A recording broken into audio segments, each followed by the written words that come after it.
Hello my dear student, welcome back to my YouTube channel Subhash study centre. तो कैसे हैं आप सभी मेरे प्यारे बच्चों। उम्मीद करता हूं आप जो है 2027 बोर्ड परीक्षा के लिए तैयारी करना स्टार्ट कर चुके होंगे, क्योंकि अगस्त महीना बीत रहा है। और मेरे प्यारे बच्चों, आपके लिए मैं लेकर के आ चुका हूं इस वीडियो में आपकी कक्षा 9। यदि आप कक्षा 9 में हो और 2027 में पेपर देने जाने वाले हो, 70 में 70 अंक के टारगेट को पूरा करना चाहते हो, यानी परीक्षा में आप 70 में 70 अंक लाना चाहते हो, तो इस वीडियो में मैंने लिया है एक ऐसे हिंदी विषय के वायरल मॉडल पेपर को जो आपकी परीक्षा में बहुत ज़्यादा हेल्प करेगा। क्यों? क्योंकि ये मॉडल पेपर आपकी वार्षिक परीक्षा के लिए सबसे ज़्यादा इम्पॉर्टेंट है। इसमें उन सभी महत्वपूर्ण प्रश्नों को लिया है जो आपकी वार्षिक परीक्षा जो होगी, वार्षिक गृह परीक्षा 2027 में होगी आपकी वार्षिक गृह परीक्षा। तो इसके लिए आप जो है इस वायरल मॉडल पेपर को ज़रूर तैयार कर लेना। मेरे प्यारे बच्चों, यहाँ पर आप अपना नाम लिख दीजिएगा और यहाँ पर आप अपना रोल नंबर लिख दीजिएगा। पेपर का पूर्णांक 70 अंकों का रहेगा और समय आपको मिलेगा 3 घंटे 15 मिनट का। कितना? 3 घंटे 15 मिनट का। चलिए नोट पढ़ लेना, क्योंकि इन्हीं के अनुसार आपको काम करना है। प्रारंभ के 15 मिनट परीक्षार्थियों को प्रश्न पत्र पढ़ने के लिए दिए जाएंगे। प्रश्न पत्र जो होगा ये 2 खंडों में विभाजित रहेगा, खंड आ में और खंड बा में। 2 खंडों में आपका पेपर विभाजित रहेगा। अब खंड आ में क्या रहेगा, ध्यान देना। यहाँ पर होगा खंड आ, थोड़ा ये मिसप्रिंट है, खंड आ। खंड आ में 20 अंक के बहुविकल्पीय प्रश्न दिए गए हैं, जिनका उत्तर आपको OMR सीट आपको मिलेगी, जिसमें इन प्रश्नों का उत्तर आपको भरना होगा। क्लियर? अब देखो, खंड बा 50 अंकों का होगा, जिसमें वर्णनात्मक प्रश्न दिए होंगे और इन प्रश्नों का उत्तर आपको कॉपी मिलेगी जिस पर आपको लिखना होगा। क्लियर? अब देखो खंड आ, ये सभी प्रश्न तैयार कर लेंगे आप सभी, क्योंकि बहुत ज़्यादा इम्पोर्टेंट हैं। और इनके अतिरिक्त जो भी महत्वपूर्ण प्रश्न और हैं उनको भी मैं आपको बताऊंगा। तो चलिए, पहला है रानी केतकी की कहानी किसकी रचना है? तो यहाँ पर उत्तर सही क्या होगा? बी ऑप्शन सही होगा, इंसा अल्लाह खां। रानी केतकी की कहानी किसकी रचना है? इंसा अल्लाह खां की रचना है। दूसरा प्रश्न है हिंदी प्रदीप के संस्थापक कौन थे? तो हिंदी प्रदीप के संस्थापक थे बाल कृष्ण भट्ट जी। यहाँ पर पहला जो है विकल्प सही होगा। चलिए, तीसरा प्रश्न है दीपदान एकांकी में पात्रों की संख्या क्या है? तो दीपदान एकांकी जो है ये डॉक्टर राम कुमार वर्मा जी के द्वारा लिखी गई एकांकी है। डॉक्टर राम कुमार वर्मा जी हैं इस एकांकी के लेखक। आपने पढ़ा है, कक्षा 9 में हैं तो आप लोग। और इसमें कितने पात्र हैं? तो इसमें मेरे प्यारे बच्चों कुल 7 पात्र हैं। ए वाला ऑप्शन सही होगा। अगला प्रश्न है हिंदी का प्रथम नाटक कौन सा है? तो इनमें से हिंदी का प्रथम नाटक कौन सा है? यहाँ पर बी ऑप्शन सही होगा, नहुस, जो कि हिंदी का प्रथम नाटक है। पांचवा प्रश्न है लक्ष्मीपुरा के लेखक कौन हैं? मेरे प्यारे बच्चों, लक्ष्मीपुरा के लेखक हैं शिवदान सिंह चौहान जी। यहाँ पर सी वाला विकल्प सही होगा। छठा प्रश्न है आदिकाल को अन्य किस नाम से जाना जाता है? तो आदिकाल को चारण काल, दीर्घगाथा काल और अपभ्रंश काल के नाम से भी जाना जाता है। यहाँ पर सही उत्तर होगा उपर्युक्त सभी, क्योंकि आदिकाल को चारण काल भी कहा जाता है, आदिकाल को वीरगाथा काल भी कहा जाता है और आदिकाल को अपभ्रंश काल भी कहा जाता है।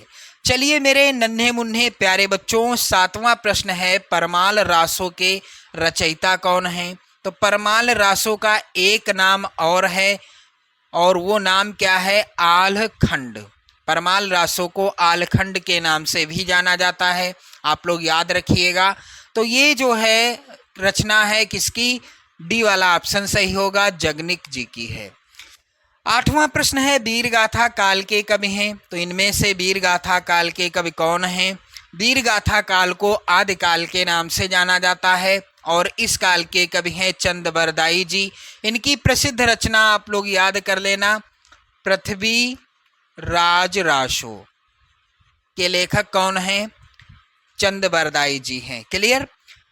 यहाँ पर 9वां प्रश्न है श्रृंगार रस का स्थायी भाव है, तो यहाँ पर ध्यान दें, हास्य रस का स्थायी भाव क्या है?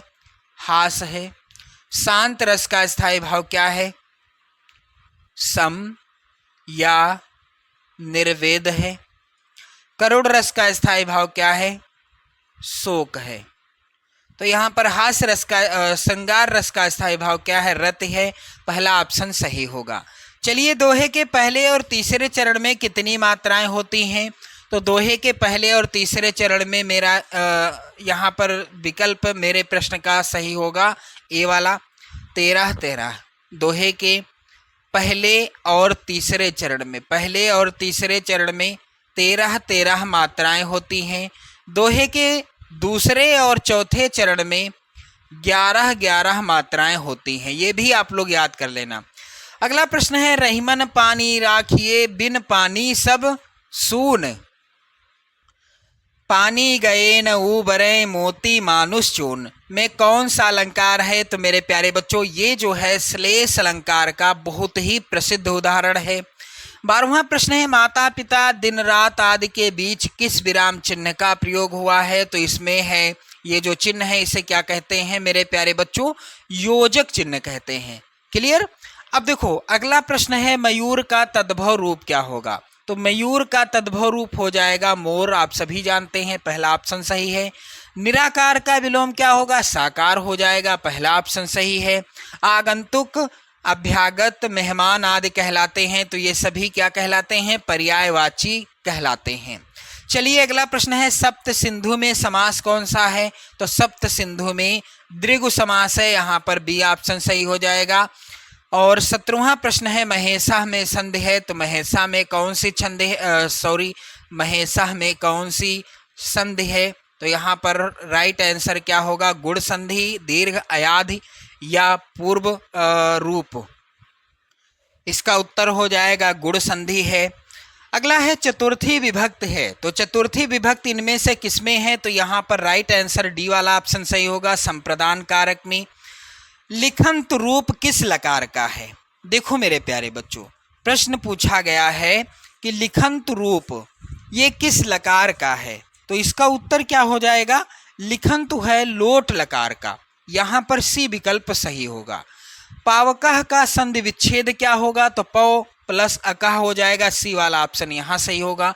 तो इस तरह के जो 20 प्रश्न आएंगे इनका उत्तर आप OMR सीट में भरोगे। क्लियर, समझ में आ गया? अब देखो, इसके बाद खंड बा, इसमें प्रश्न संख्या 21 का है निम्नलिखित गद्यांशों में से किसी एक के नीचे दिए गए प्रश्नों के उत्तर दीजिए। तो यहाँ पर देख लो, पहला जो गद्यांश है बहुत ज़्यादा इंपॉर्टेंट है। क्या है? घर बैठे लाखों कोश का समाचार मुख और लेखनी से निर्गत बात ही बतला सकती है। डाकखाने अथवा तार घर के सहारे से बात की बात में चाहे जहां की जो बात हो जान सकते हैं। इसके अतिरिक्त बात बनती है, बात बिगड़ती है, बात आ पड़ती है, बात जाती रहती है, बात उखड़ती है। हमारे तुम्हारे भी सभी काम बात पर ही निर्भर करते हैं। बात ही हाथी पाइए, बात ही हाथी पाओ। बात से ही पराये अपने और अपने पराये हो जाते हैं। मक्खी चूस उदार तथा उदार स्वल्प व्ययी का पुरुष युद्धोत्साही एवं युद्ध प्रिय शांतिशील कुमार्गी सुपथगामी अथवा सुफंथी कुराही इत्यादि बन जाते हैं। तो ये गद्यांश है। अब देखो, पहला प्रश्न, प्रस्तुत गद्यांश का संदर्भ लिखिए। तो संदर्भ में पाठ का नाम लिखना है। अब देखो, पाठ का नाम इस गद्यांश में कई जगह लिखा है। क्या नाम है पाठ का? बात। पाठ का नाम क्या है? बात। लेखक कौन है? प्रताप नारायण मिश्र जी। क्लियर? तो मेरे प्यारे बच्चों यहाँ पर 2 नंबर का ये प्रश्न है और दूसरा है रेखांकित अंश की व्याख्या कीजिए, ये भी 2 नंबर का प्रश्न है। लाखों कोश का समाचार कौन बतला सकता है? तो देखो गद्यांश में लिखा है घर बैठे लाखों कोश का समाचार मुख और लेखनी से निर्गत बात ही बतला सकती है। ये हो गया इसका उत्तर। ये भी 2 नंबर का प्रश्न है। तो इस तरह से गद्यांश आधारित प्रश्न 3 आएंगे और कुल 6 नंबर का ये गद्यांश आधारित प्रश्न आएगा। एक अथवा में भी गद्यांश देखने को मिलेगा। चलिए ध्यान दें किस तरह का है ये। अरे मूर्ख, यह क्यों नहीं कहता कि जो कुछ ना होना था हो चुका, जो कुछ होना था वह कहाँ हुआ। माँ बाप ने बेटे का सेहरा कहाँ देखा। मृणालिनी का कामना तरु क्या पल्लव और पुष्प से रंजित हो उठा। मन के वह स्वर्ण स्वप्न जिनसे जीवन आनंद का स्रोत बना हुआ था क्या पूरे हो गए। जीवन के नृत्यमय तारिका मंडित सागर में आमोद की बहार लूटते हुए क्या उसकी नौका जलमग्न नहीं हो गई। क्यों ना होना था, क्या ना होना था वह हो गया, जो ना होना था वह हो गया। तो यहाँ पर प्रश्न है प्रस्तुत गद्यांश का संदर्भ। तो ये गद्यांश मंत्र नामक कहानी से लिया गया है जिसके लेखक हैं मुंशी प्रेमचंद जी। क्लियर। दूसरा रेखांकित अंश की व्याख्या और तीसरा माँ बाप ने क्या नहीं देखा। तो माँ बाप ने बेटे का सेहरा नहीं देखा था। क्लियर। अगला प्रश्न है निम्नलिखित पद्यांश में से किसी एक के नीचे दिए गए प्रश्नों के उत्तर आपको देने हैं। तो पहला पद्यांश है जो रहीम उत्तम प्रकृति का करी सकत कुशंग चंदन विष व्यापत नहीं लिपटे राहत भुजंग। मेरे प्यारे बच्चों पहला प्रश्न है प्रस्तुत पद्यांश का संदर्भ लिखिए। तो ये दोहा शीर्षक पाठ से लिया गया है पद्यांश। रचनाकार हैं कविवर रहीम दास जी। क्लियर। रेखांकित अंश की व्याख्या तो पूरे की व्याख्या कर लेंगे आप लोग। फिर भुजंग के 4 पर्यायवाची, भुजंग यानी सांप के 4 पर्यायवाची आपको लिखना है। अथवा में भी यहाँ पर पद्यांश है, बहुत ज़्यादा महत्वपूर्ण है। चारु चंद्र की चंचल किरणें खेल रही हैं जल थल में, स्वच्छ चांदनी बिछी हुई है अवनी और अंबर तल में। पुलक प्रकट करती है धरती हरित तृणों की नोकों से, मानो झूम रहे हैं तरु भी मंद पवन की झोंकों से।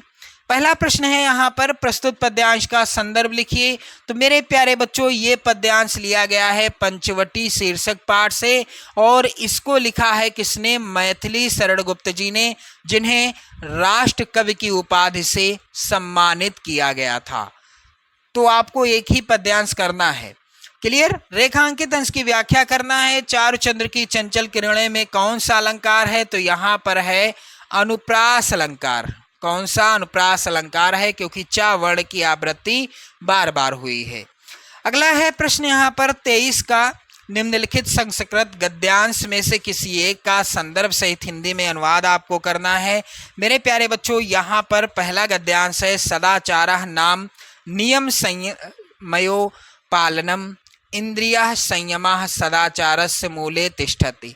ये पहला जो गद्यांश है ये लिया गया है सदाचारः शीर्षक पाठ से। सदाचारा शीर्षक पाठ से। अथवा में गद्यांश है, चाहे तो आप इसको हल कर सकते हैं। अत्रयो ग्रामे पैतृक धनेन धनवान धर्मदाशा निवसति। ये जो गद्यांश है मेरे प्यारे बच्चों ये लिया गया है सिद्धि मंत्रा शीर्षक पाठ से। पाठ का नाम क्या है? सिद्ध मंत्रा शीर्षक पाठ से। अगला है यहाँ पर निम्नलिखित संस्कृत पद्यांश में से किसी एक का संदर्भ सहित हिंदी में अनुवाद आप अपने शब्दों में लिखिएगा। 4 नंबर का ये प्रश्न है और 4 नंबर का ये प्रश्न है।